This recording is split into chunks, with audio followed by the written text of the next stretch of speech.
Bersama saya Azlin Arif dalam rentasan berita edisi 1011.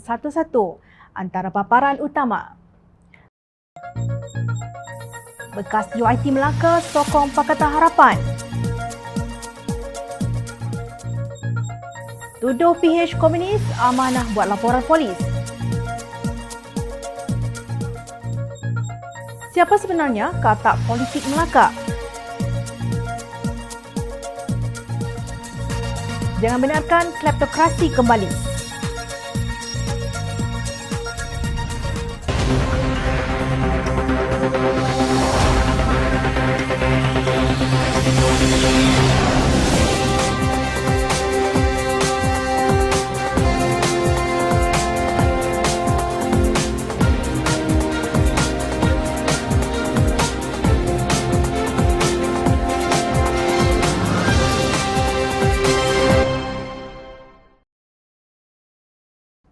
Assalamualaikum dan salam sejahtera.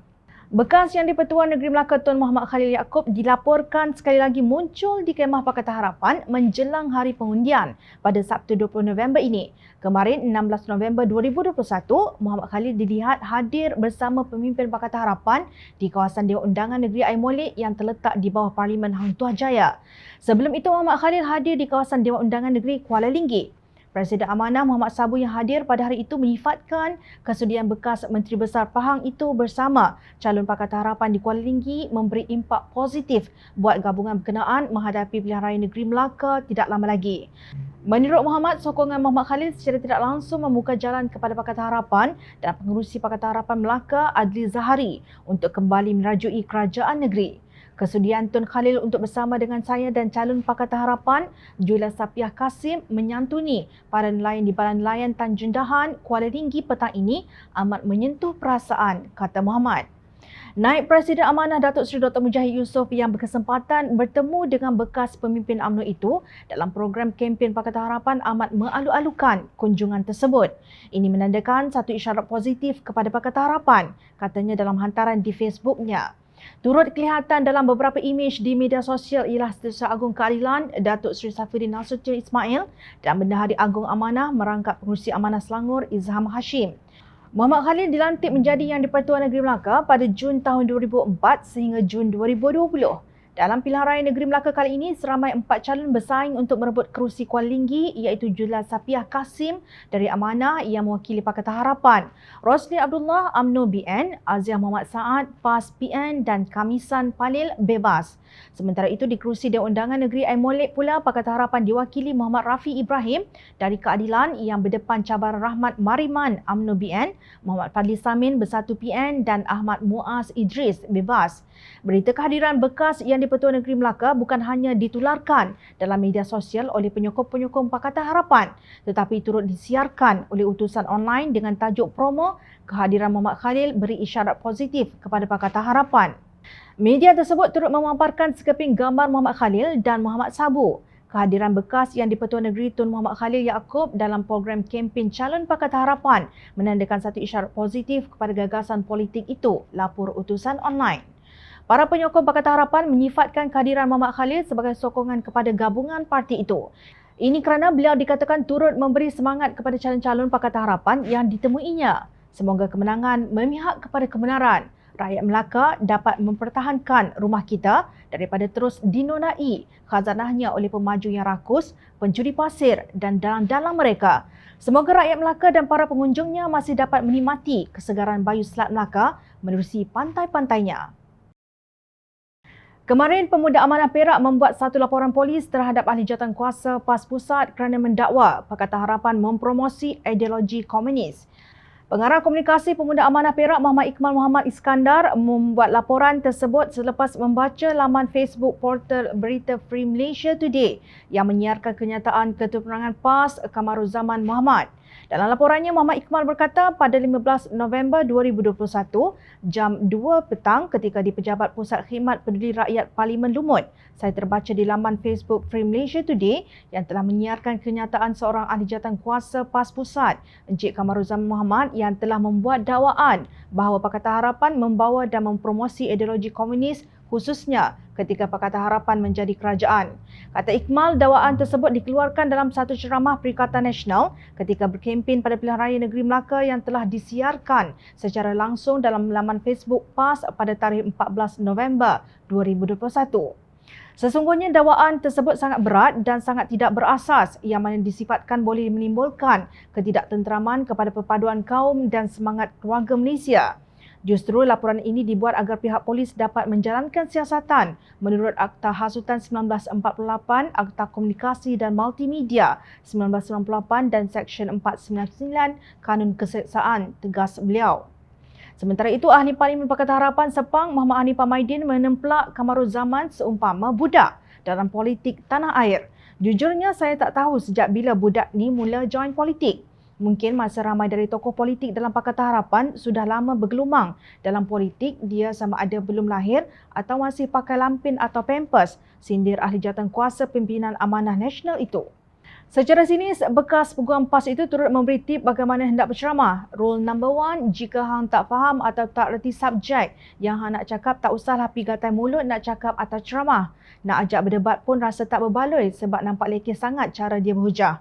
Aktivis Amanah Datuk Tan Mizi Muhammad Jam menyifatkan kenyataan Kamaruzaman itu didorong oleh kebimbangan akan kehilangan kuasa. Bimbang hilang kuasa, PAS bagi tahu pengundi Melaka dengan muka bodoh sebar fitnah Pakatan Harapan promosi ideologi komunis dan jangan bagi mandat, ujarnya. Beliau juga mempersoal sikap PAS terhadap hubungan rakan-rakan mereka UMNO dan MCA dengan gerombolan komunis di tanah besar China. Mereka buat-buat buta rakan-rakan mereka MCA UMNO yang jalin hubungan dengan Parti Komunis China, sindirnya.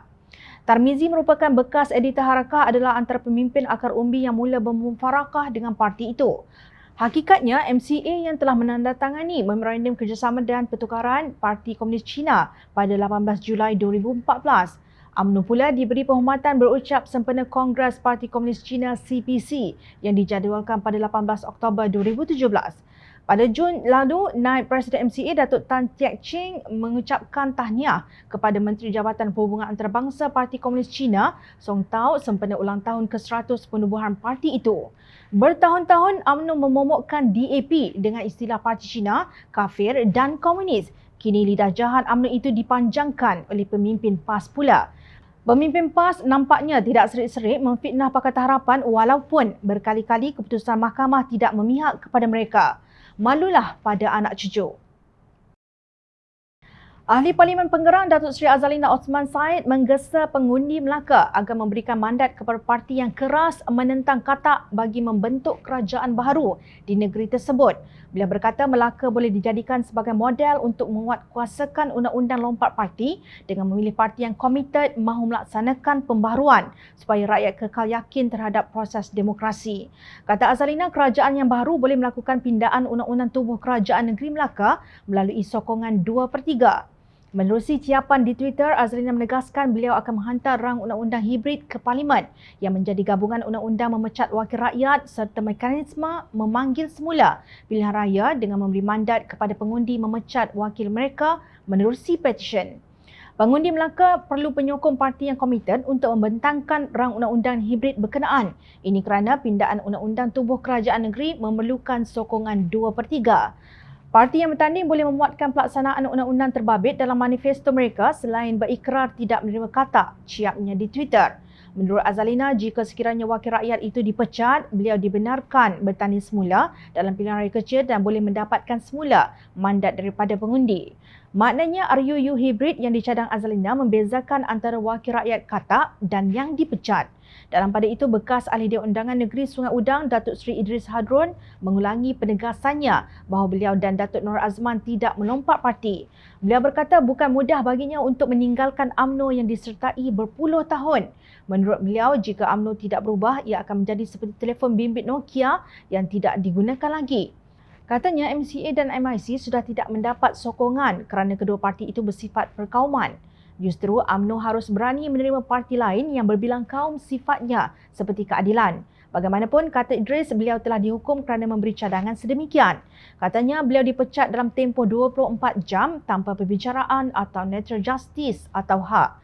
Sebaliknya saya dipecat dalam tempoh 24 jam Saya senang, saya boleh dipanggil tak sih untuk tiada ada sebarang natural justice, tidak ada sebarang hak untuk didengari ataupun fair trial, tidak ada. Pimpinan pun langsung tidak ada. Saya diumumkan melalui media massa dipecat dan saya terima pemecatan itu. Saya bukan lompat, saya dipecat. Saya tegaskan sekali lagi, saya ini dahsyat tu. Dahsyat. Saya dipecat. Apa yang mereka lakukan hanya menarik sokongan setelah hilang kepercayaan terhadap tadbir urus Kerajaan Negeri Melaka yang diterajui Datuk Seri Sulaiman Man Ali ketika itu. Beliau membidas Pengerusi Perhubungan UMNO Melaka, Datuk Seri Abdul Rauf Yusof yang menuduhnya pengkhianat.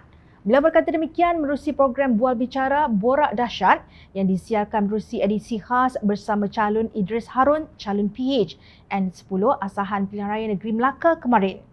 Idris juga mengulangi kenyataannya sebelum ini apa maknanya jika kerajaan yang diperintah 100% oleh Melayu Islam tetapi kerajaan itu tidak bermoral, jika rasuah, tak bertanggungjawab, diskriminasi, campur tangan luar dalam tadbir urus kerajaan negeri. Apalah maknanya jika ada kerajaan yang 100% terdiri daripada orang Melayu dan Islam tetapi kerajaan itu tidak bermoral?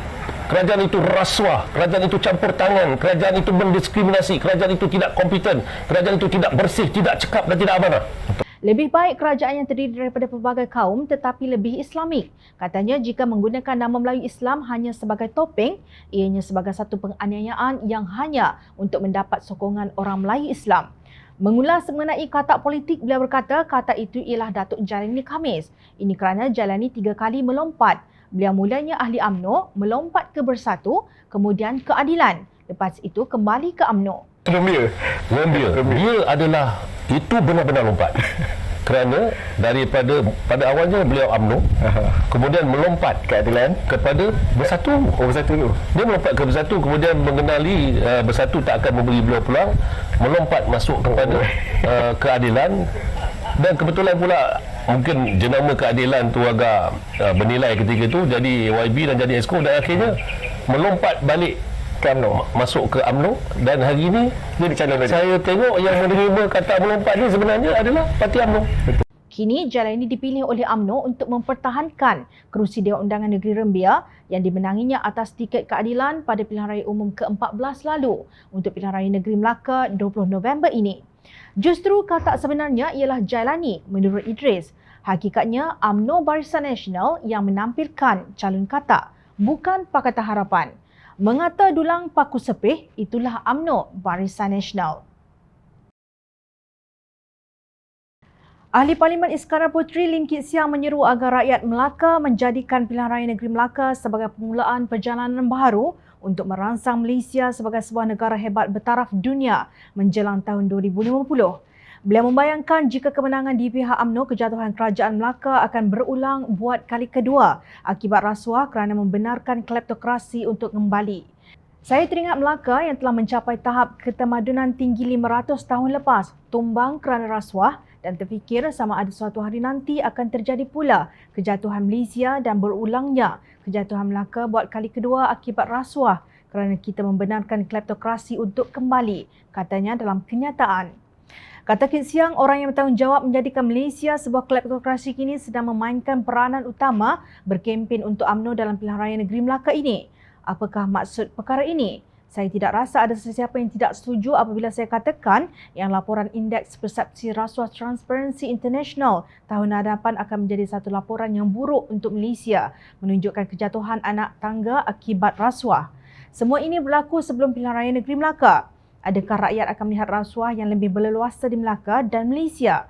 Adakah semua usaha kita untuk menyelamatkan Malaysia daripada kleptokrasi dalam pilihan raya umum ke-14 pada tahun 2018 ini sia-sia? Inilah antara isu yang akan ditentukan pada hari Sabtu ini, kata beliau. Kit Siang melihat wabak COVID-19 sebagai amaran bahawa jika Melaka dan Malaysia terus dibuai dengan keselesaan, Indonesia bakal memintas Malaysia dari segi KDNK per kapita, daya saing nasional atau dalam kejayaan global sebagai negara moden, bersatu dan majmuk.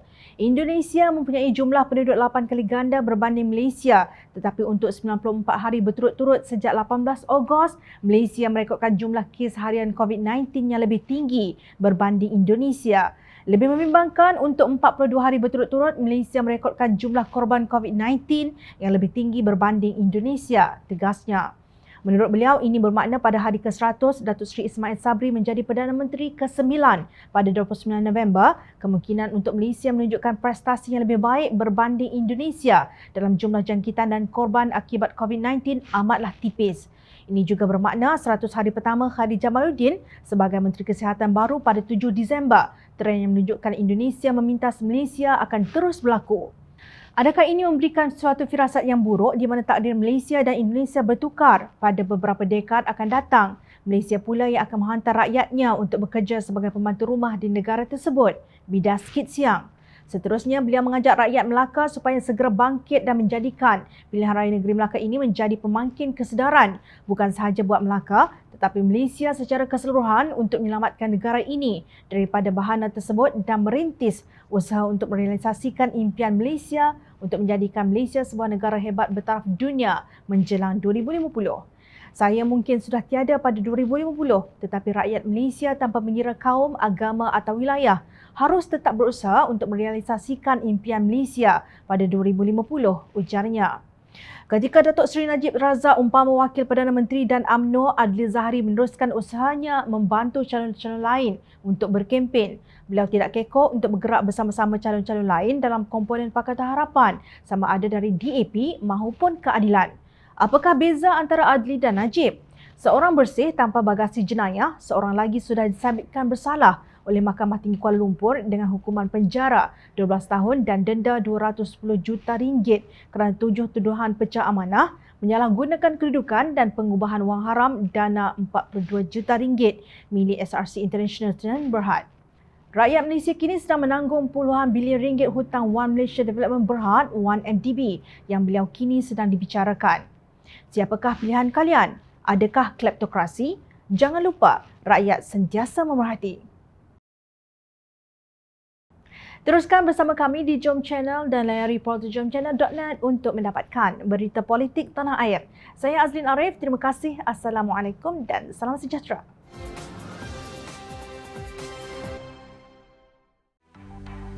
Mencari maklumat dan berita politik yang bebas, kupasan yang tepat, panas. Dapatkannya secara eksklusif hanya di Jom Channel. Komitmen kami, rentasan berita Isnin hingga Jumaat. Berbicara dan isu semasa, kami garapkan secara langsung. Panel-panel berkaliber dan profesional. Interaktif, pandangan anda kami raikan. Jangan lupa bersama kami di setiap hujung minggu dalam edisi khas mingguan. Jom Channel, moving forward, sharing a new experience.